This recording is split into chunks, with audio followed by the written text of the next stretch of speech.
আন এটা গুৰুত্বপূৰ্ণ খবৰ এই মুহূৰ্তত জনাব বিচাৰিছো এআইডিএফে তিনিটা সমষ্টিত প্ৰাৰ্থী দিছে লোকসভা নিৰ্বাচনত ধুবুৰীত বদৰুদ্দিন আজমলে প্ৰতিদ্বন্দ্বিতা কৰিব এআইডিএফে ইতিমধ্যে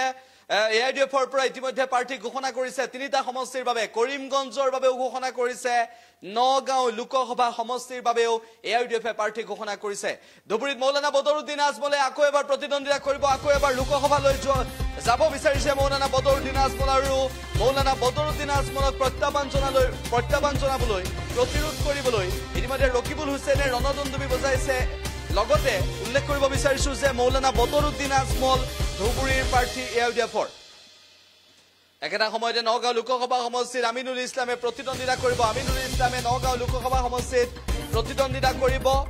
কৰিমগঞ্জত চাহাবুল ইছলামে প্ৰতিদ্বন্দ্বিতা কৰিব তিনিটা সমষ্টিৰ বাবে যেটো প্ৰাৰ্থীৰ নাম ঘোষণা কৰিছে এআইডিএফে ধুবুৰীত মৌলানা বদৰুদ্দিন আজমল নগাঁৱত আমিনুল ইছলাম কৰিমগঞ্জত চাহাবুল ইছলাম এই তিনিগৰাকীয়ে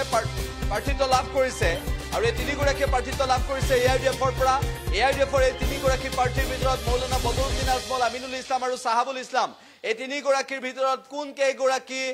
জয়ী হোৱাৰ সম্ভাৱনা আটাইতকৈ বেছি আৰু আমিনুল ইছলাম জয়ী হ'ব পাৰিবনে নোৱাৰে মৌলানা বদৰুদ্দিন আজমলে ৰকিবুল হুছেইনক ধৰাশায়ী কৰিব পাৰিবনে নোৱাৰে আৰু চাহাবুল ইছলামে প্ৰত্যাহ্বান জনাব পাৰিবনে নোৱাৰে কৰিমগঞ্জ লোকসভা সমষ্টিত এই বিষয়টো অন্যতম গুৰুত্বপূৰ্ণ তিনিটা সমষ্টিৰ বাবে প্ৰাৰ্থী ঘোষণা কৰিছে এআইডিএফে এই তিনিটা সমষ্টি হৈছে নগাঁও ধুবুৰী আৰু কৰিমগঞ্জ নগাঁৱত আমিনুল ইছলাম ধুবুৰীত মৌলানা বদৰুদ্দিন আজমল আৰু কৰিমগঞ্জত প্ৰতিদ্বন্দ্বিতা কৰিছে চাহাবুল ইছলামে এই তিনিগৰাকীয়ে প্ৰতিদ্বন্দ্বিতা কৰিছে আৰু লগতে আমি আপোনালোকক জনাবলৈ চেষ্টা কৰিছো যে কৰিমগঞ্জত চাহাবুল ইছলাম নগাঁৱত আমিনুল ইছলাম আৰু ধুবুৰীত মৌলানা বদৰুদ্দিন আজমল তিনিটা সমষ্টিৰ বাবে প্ৰাৰ্থী ঘোষণা কৰিছে এআইডিএফে আৰু এআইডিএফৰ প্ৰাৰ্থী ঘোষণা হোৱাৰ পিছত নগাঁও লোকসভা সমষ্টিৰ সমীকৰণ সলনি হ'ব পাৰে নেকি কংগ্ৰেছৰ দিশত সমীকৰণ নাহিব নেকি প্ৰদ্যুৎ বৰদলৈৰ বাবে প্ৰত্যাহ্বান আহিব নেকি আমিনুল ইছলামে প্ৰতিদ্বন্দ্বিতা কৰাৰ লগে লগে কৰিমগঞ্জ লোকসভা সমষ্টিত কংগ্ৰেছৰ হাতৰ পৰা আঁতৰি যাব নেকি হাফিজ ৰছিদ আহমেদ চৌধুৰীয়ে প্ৰতিদ্বন্দ্বিতা কৰিছে কংগ্ৰেছৰ পৰা কিন্তু হাফিজ ৰছিদ আহমেদ চৌধুৰীক আঁতৰাবৰ বাবে চাহাবুল ইছলামক প্ৰতিদ্বন্দ্বিতা কৰিবলৈ সুযোগ দিছে এআইডিএফে আৰু এআইডিএফে ইতিমধ্যে ধৰ্মীয় সংখ্যালঘু ৰাইজক লৈ ৰাজনীতি কৰে বুলি যিটো সময়ত চৰ্চা হৈছিল যিটো সময়ত কৰিমগঞ্জ লোকসভা সমষ্টিৰ বাবে হাফিজ ৰছিদ আহমেদ চৌধুৰীক ধৰ্মীয় সংখ্যালঘু জনতায়ো বিচাৰিছে সেই সময়ছোৱাত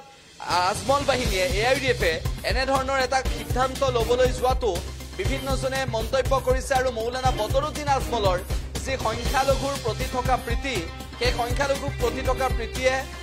হাফিজ ৰছিদ আহমেদ চৌধুৰী কেনেদৰে ক্ষতিগ্ৰস্ত কৰিব কৰিমগঞ্জত প্ৰভাৱান্বিত হ'ব নেকি কৰিমগঞ্জত নগাঁও লোকসভা সমষ্টিটো কংগ্ৰেছক ঘৰুৱাব বিচাৰিছে নেকি টিকট দি এইবোৰ বিষয়ো চৰ্চাত আছে আৰু একেলগে আমি আপোনালোকক জনাবলৈ চেষ্টা কৰিছো যে মৌলানা বদৰুদ্দিন আজমল আমিনুল ইছলাম আৰু চাহাবুল ইছলাম তিনিগৰাকীয়ে প্ৰতিদ্বন্দ্বিতা কৰিব এই তিনিটা সমষ্টিত কিন্তু নগাঁও আৰু কৰিমগঞ্জৰ যি ফলাফল সেই ফলাফল কংগ্ৰেছৰ পক্ষত যাব বুলি ৰাজনৈতিক বিশ্লেষকে মন্তব্য কৰাৰ সময়ত